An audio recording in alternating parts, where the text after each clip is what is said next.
Жылдар бойы анашым осы рецепті қолданып келеді.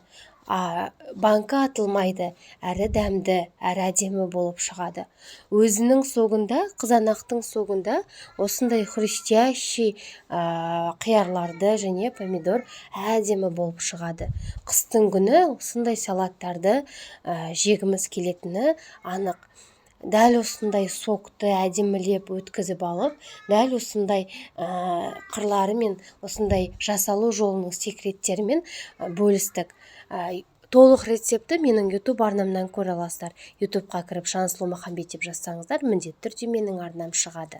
Немесе инста парақшаға кіріп, сол жерде көк батырма, таплинк батырмасын бассаңыз, міндетті түрде YouTube арнам ашылады. YouTubeға кіріп, тіркеліп, қоңырауша басып қоюды ұмытпаңыз.